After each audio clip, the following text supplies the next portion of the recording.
Welcome on in, golf fans. It's your boy Gsluke here with our DFS and betting preview for this week's Memorial Tournament. Gonna get you guys ready for all of your exposure. With first off, a look at my key stats and modeling for this week, and then afterwards, a look through my top pieces of exposure, both from my DFS core plays and values towards the bottom end of the board, and some outright bets that I've already added to the mix to give you guys an idea of not only what I'm looking for in players, but also a few examples of that in action. So without further ado, let's not waste any time at all. Let's start it off with first off, a quick look at the golf course and those key stats of the week. We're not going to spend a whole bunch of time on the course breakdown, as I've got to keep this video a lot shorter as I'm uploading it on an internet hotspot, but the full course breakdown for this week is already uploaded on my channel, so I'll link that down below in the description if you guys want the full thing. But the SparkNotes version is that this is a more positional golf course, which for a long par 72, especially a more difficult par 72, might not be all that intuitive, but kind of like the Truist, even like the Charles Schwab Challenge last week, we're looking at a lot of the same kind of stats. And I think if last year's leaderboard be a good example of why we're doing so, you had Adam Hadman, Christian Bezainhout, Colin Morikawa finishing in that top 5. It is much more about missing those 4-inch rough, missing some of the time bombs that you have around the tee off here, than bombing and gouging it like you have at other tracks. So maybe that's why Rory McIlroy is skipping this sort of event, but you're going to see my emphasis all over the place with the iron play. It's a very balanced golf course when it comes to the second shot in, and then also balanced off the tee, because distance is always going to be an asset. I'm not making it a negative for players that are really good off the tee, but if you're an accuracy guy, I think that's totally fine around this sort of a track. If you're long and you're accurate off the tee, then even better with my model. So that's how I'm approaching the off the tee play. Putting, looking at form heading in, also some bent grass putting, but in terms of stuff on top of that, it's mostly par 5 scoring. You do have the 4 opportunities at a par 72, and then bogey avoidance at one of these more difficult golf courses. So as I was saying before, guys, got to keep this one a little bit quicker because of the fact that I'm dealing with no internet on Memorial Day. But comp courses, we had the Masters, API, and Genesis, difficult, longer tracks that you have around the tour that emphasize the same kind of stat profile. The first piece of exposure we're going with is going to be Colin Morikawa at $9,900. So my preferred spend up top if I'm not getting the Scotty at 13.3. Just worth noting, he is going to be in my player pool. The real question is just how much Scotty I'm going to be using in my portfolio. But Colin Morikawa at $9,900 is the one guy that I'm going to take for my top tier outright. He's 15-1 to win. Other sports books I think have him at least 16-1. Unfortunately, stuck with Hard Rock Bet down here in South Florida. But if we're looking for a positional player off the tee that's good with his irons and that is serviceable on bent grass, then Colin Morikawa checks all 3 of those boxes, because if we go to the last 24 measured rounds, you can see he's gaining over a stroke in the ball striking categories. Short game leaves a little bit to be desired, but on the surface for his career bent grass, that is, he's a slightly better putter over his career baseline, and that's him being usually closer to about a half a stroke into the negative on the greens. This is not just the 2025 baseline on bent grass, this is for his entire career. So it's worth noting that, though he's just slightly into the positive, this is about half a stroke better than his career baseline in general. So it is a favorable surface for Colin Morikawa, and at a golf tournament where if you just hit fairways, you hit greens, you're going to gain a bunch of strokes to the field, that is the kind of course where you want to play a Colin. So it's really a good course fit across the board in my opinion, and because he hasn't had the best few events over the last few starts, I don't think he's going to be the chalkiest player up top. I mean, Scotty is deservingly going to get that kind of attention, but outside of a Scotty, I don't see Colin as that clear number 2. I could see people wanting to play a Justin Thomas with the kind of form that he's shown. A Tommy Fleetwood's also a pretty good course fit, and down there at $9,400. If Morikawa is going to be about the average ownership for these guys in the 9-10K range, then I'm going to be thrilled to get over the field on him in some of those GPPs. So he's the kind of player that I think you could get some leverage on in theory. Not going to be like a 30-25% owned player where you've got to jam him into half of your lineups to get any sort of an edge on him. If he's going to be in that like 15% range, which is kind of what I'm thinking early on a Monday where he's going to come in, then like I said, I will be thrilled to get well over the field there. So if you can find a slightly better outright number, you agree with that, you want to go out there and take a little bit of a nibble yourself, I couldn't blame you at this sort of event. No Rory McIlroy, I think, is going to do wonders for his win equity. You don't have to deal with some of those top tier live guys like a Bryson or a Brooks either.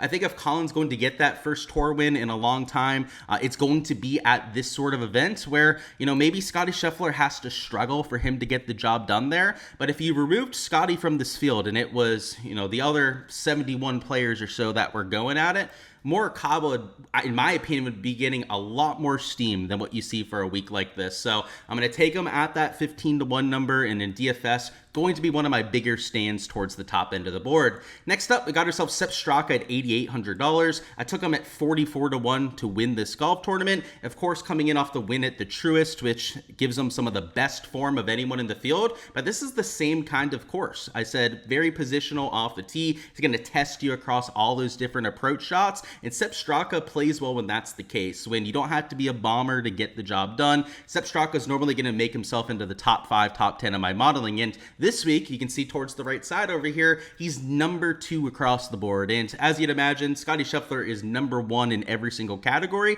So if you remove Scottie and you just look at the rest of the field, Sepp Straka is my top ranked play. And that's even ahead of a Colin Morikawa. The recent form for Morikawa is why Sepp Straka is going to be edging him in a lot of these different categories. But they're the same sort of player. They hit a bunch of fairways. They're good with the irons, no matter which club you're having them take out of the bag. And he's got the kind of form on bent grass that we're looking for as well. So while it's not earth-shattering stuff, he's gaining about 0.2 strokes per round on the surface compared to his career baseline of about a neutral putter. It's about 0.2 strokes better than what he's had for his career. And you saw the spike putting performance on bent grass greens in Philadelphia Cricket Club. The same type of surface is what you're going to have for this week. It's a Midwestern bent grass, but it plays very similar to what you have for that Northeastern surface.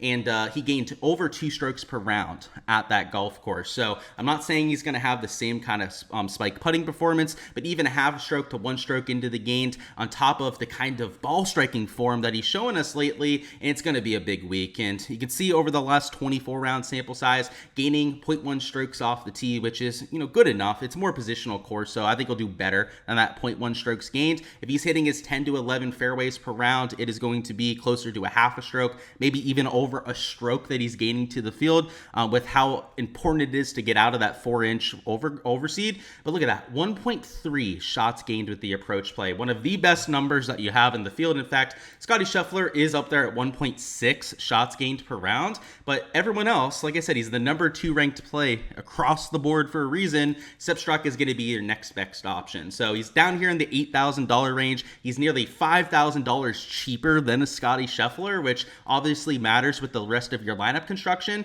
And I could see Sepp getting some ownership. I do think that he's going to be one of the more popular players in this $8,000 range, but it's not who you play, it's how you play them that matters in your lineups. As long as you're going to have pieces to differentiate yourself around a Sepp Straka, then you're going to be totally fine when it comes to your lineup construction. So, in these videos, I like to point out my process, really where I'm getting started on a week to give you guys that perspective. But even early on a Monday, when I'm trying to find some of my early plays, I'm thinking about, what am I going to do if I play a Sepp Straka to try and differentiate myself? And, that could be taking some 6, 7K guys that are sub 5%. It could be leaving salary on the table, or, as the week goes on, trying to find a way to get different with our lineup construction are all valid ways to try and offset that kind of exposure. So keep that in mind. You can still have some of these chalk plays, these very popular plays like a Straka in your portfolio. Just have a game plan for how you're going to offset that at some point. Next player we're going to go through will be Jordan Spieth at $8,500. I took him to win at 40-1, and last week my Jordan Spieth radar told me it wasn't going to be the best week to play him, and he had an okay week. I mean, the top 25 is respectable, especially given that he didn't have the best form heading into that golf tournament. But this is the kind of event where I think it could be a good course fit, and let's talk about why. And it's all about the green difference. Last week you had flat greens but not a lot amount of undulation. He really struggled to get the reads down, and that was kind of my issue with Jordan. Is when he won the Charles Schwab in the past, he had a lot of experience on those greens. He had learned some of the contours. Now it had been a brand new golf course, and Jordan Spieth does have a lot of experience at Memorial, and if you take a look at his experience around this golf course, he has really good putting success on these greens, and he's actually said to the media before that he likes how undulated they are, also how fast they run, and that they remind him of Augusta National. And if you're looking for good putting history, look no further than Augusta and Jordan Spieth as one of the best players of all time when it comes to putting on a golf course. So I was kind of worried about Jordan because it's like, the ball striking form is okay, but it's not great. It's renovation. I don't know how he's going to put on these greens, especially because they're flatter now.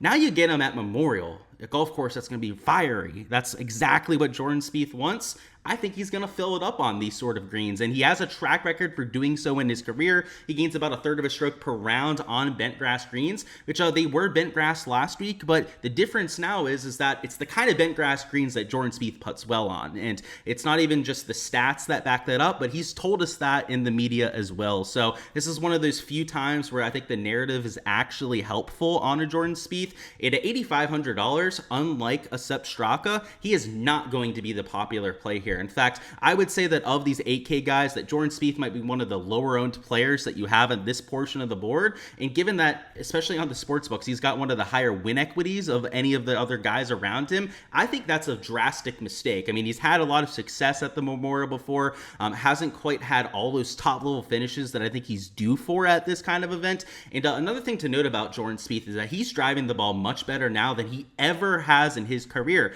In this golf course, as we've outlined, especially during the course breakdown, is you have to hit fairways, and Jordan Spieth is hitting a bunch of fairways this year. In fact, he's top 50 on the tour when it comes to driving accuracy, and that's despite him playing at a lot of the courses where it's hard to hit fairways. He's gaining a half a stroke per round over his last 24 rounds when it comes to shots gained off the tee, and the approach play maybe hasn't been the best for Jordan, but this is a golf course with the small 5,000 square foot greens that even your best players are going to be missing them. So it isn't important to be a good second shot player. I mean, he's going to have a good iron week to win this thing at 40-1, but I would say as a DFS play in the 8K range, a top 10, a top 15 finish in a signature level field is very reasonable for Jordan Spieth, and that's kind of what we're hoping for in the 8K range, is at least like a top 15, probably a top 10 finish to crack that kind of optimal lineup, and I think he has a ton of equity at this sort of golf course to do so. So unlike last week where I was well under the field on Jordan, wasn't really expecting him to do all that much, this is the kind of week where I think he's going to take that kind of a step forward. So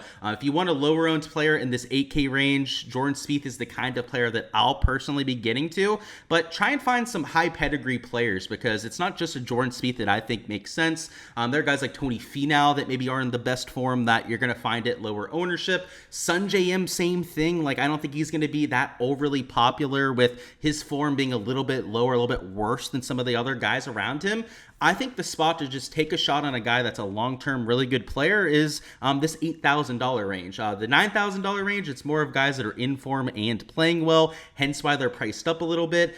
This is where you can start to get a little bit different when it comes to that ownership. And Jordan Spieth, as you guys know, one of my favorite players, but I don't just talk him up out of nowhere. If I talk up Jordan Spieth, especially on this DFS and betting preview, it's because I legitimately think he's a good play. So we'll see if it ends up bearing out this week for my exposure. For anyone else that tails it out there themselves, I hope he can pull through for us, but this is on paper a very good spot to buy low on Jordan. Before we talk about our value plays and some of our last few outrights that have added to the mix, do want to remind you guys where you guys can find these spreadsheets for yourself. That of course would be on my Patreon page, which is linked in the description of this video. Down there for only $15 a month, you guys can get access to these as they update with every single player in my player pool, all my projections, all my modeling for every single main slate. That is every single event on the PGA Tour schedule, as well as rounds 2 through 4 showdown for Friday through Sunday, giving you guys all the single round projections too. So I have all my projections on my player pool for all of those. I'm a 150 max player, so I have a wide range of players that I'm using for all these given slates. Not only that, but you help support the channel, all the different free YouTube content that we're doing here for the people, as well as getting every single take on the players that I've got. So again, links down below. The DFS tier is how you get access to these spreadsheets. $15 a month, so less than $1 per spreadsheet, less than $1 per slate every single month, gets you access to every single player that's teeing it up. So link down below. Now with that out of the way, let's talk about the bottom end of the board. So first value play this week is going to be a Harry English, who I played last week and he did not come through. I mean, he made the cut at least. He didn't have the worst Draftkings score, but I had much higher expectations for Harris English as a core play. But I'm going back to it because this golf course sets up the same exact way. It's more positional off the tee, firm and fast greens. That high ball flight's going to be helpful. He's a really good bent grass putter, and though he didn't have like his iron play, his putter could have been a lot harder too. He did not have the kind of spike putting week that we've seen a lot on bent grass in 2025. He did hit a lot of fairways though, so his driving was there, hit the ball very high. He was still holding a lot of the firm and fast fairways, which is the exact kind of thing that you need around Memorial. So while he didn't have the kind of spike performance that I was hoping for, I think that this is another really good setup for it. And now that he's only $7,800, he's much more affordable than what he was in the 9K range at the Charles Schwab. And I think the ownership's going to drop as well, because not only is he in worse form now, right? Didn't have the best week last week. Now that he's down here in the $7,800 range, the average ownership of these guys is going to be much lower than the 9K range. And there's a lot more players to choose between. Like, it's not just like you have 1-2 guys within $100 to $200. You've got like 5 to 6 players that you have to choose from down here. So if he's going to be sub 10% owned, and it's too early to really know for sure where guys like English are going to come in, but on a Monday, I'm at least hoping that he's going to be sub 10% owned. You give me a sub 10% owned Harris English, a player that's top 10 in my total model ranking. I mean, I know he didn't have the best week, but he dropped from like a top 10 model ranking to number 10 in the field. So it's not like he drastically fell off or anything like that. Really good bent grass putting stats. Even long term, he's a top 20 model ranking play at Muirfield Village. Give me that 66-1 to win. So the ownership I think is really going to determine how good of a DFS play he is. If he's getting closer to 10% owned, like, I think that might be appropriate ownership on an English, and maybe I don't go as crazy with the leverage. But if he's going to be 5 to 7% owned, let's say well into that single digit range, then he might be one of my more leveraged plays that I have in the entire slate. So love the course fit, love the price tag at $7,800. Think he's a very good value at that mark, and somebody I'll be incorporating into plenty of builds. Next up, we got JJ Spaun at $7,500. Another outright that I played at 66-1, and a guy that fits these more positional golf courses. He, of course, destroyed the Florida swing, was in contention almost every single week when you played similar type of tests. Courses where you had to have an all-around game, and bent grass putting is really the one thing that he leaves to be desired, because if we take a look at the ball striking over the last 24 measured rounds, it becomes very obvious why I'd want to play a JJ Spaun. He's gaining close to, actually a little bit over, 0.75 shots gained ball striking per round. The short game can leave a little bit to be desired, but the putting has at least been okay over that stretch, gaining about a quarter of a stroke per round. And JJ Spaun, he played about the PGA Championship, was out there in contention. Last week was in contention at the Charles Schwab. He's number 16 in total model ranking, so he's one of almost close to the top 15 in terms of total plays. Get down there at number 30 in the pricing. So based on the kind of metrics that I'm looking at over the last 12 and last 24 rounds, he should be an 8, maybe even a top end of the 8K range player, but he's down here at $7,500. And kind of like English, if he was in the $8,000 range, I think Spaun would be well over 10% owned, just because the form being solid, right? I mean, everyone in that range is going to be about 10 to maybe 12% owned anyways, but because he's down here in the 7s now, and you've got more guys around him to choose from, I could see him being under 10% owned. And for a guy that really fits this golf course like an English, and somebody that's in solid form heading into this kind of event, I also think that that's a rather big mistake. So the 66-1 to win, is a little bit more of a sprinkle than anything, but he doesn't have to win to get there as a value play. If he ends up finishing top 10, that is more often than not going to be enough at about $7,500, let alone if he finishes top 5, that is a virtual guarantee that he's going to make that sort of lineup. So give me these shorter guys off the tee that maybe can't compete at the US Open at Oakmont in a few weeks, but can compete at a golf course like this where, your Seabez's, your Hadmans, your Morikawas were the players that we saw in the top 5 last year. And then lastly, the last one we're going to go through is Bud Cauley at $6,800. Bud Cauley had another top-level finish at the Charles Schwab Challenge. Really good bent grass putting last week, which is the same surface as what we're going to have here. And I bet him at 100-1 to win this thing. And, the shots gained metrics for Cauley aren't even just last week where they're very favorable. They've been favorable for quite some time at this point. So last 24 round sample size, so 6 full events that we're looking at. He's gaining close to a stroke per round with the ball striking. In the short game, it looks very eerily similar to a JJ Spaun, I would say, where he's losing around the green and then he's gaining about a third of a stroke per round with the putter. And that's the exact kind of stat profile that we're hoping for around this kind of a course. You have to be very well rounded, and form is something that really shows itself around Muirfield Village. You get exposed if any one part of your game is really struggling. And if there's one category that you can be struggling in heading into this event, it's the around the green play. And it's not like you can be a terrible chipper of the golf ball and get away with it. Spaun and Cauley, by the way, are not terrible chippers of the golf ball, so that's why them losing strokes there isn't the biggest deal to me. But it also doesn't have to be your strength, because ball striking is how you separate yourself around here. It's why Scotty Scheffler won last year. It's why guys like Colin Morikawa set except Straka. We're up there in that top 5 to top 10 as well, because hitting greens and hitting fairways is going to let you gain strokes to the field almost every single time. So Bud Cauley is the kind of player that you'll see towards the top when that's the case. And towards the beginning of this year, I'll be the first to say I was a little bit hesitant on saying that Bud Cauley was back. At this point, there's no refuting that he's back. I mean, he's back to the kind of form that he was before the injuries, before having to take all the time away from golf. Him, Daniel Berger, I guess 2025 is the year of the comeback.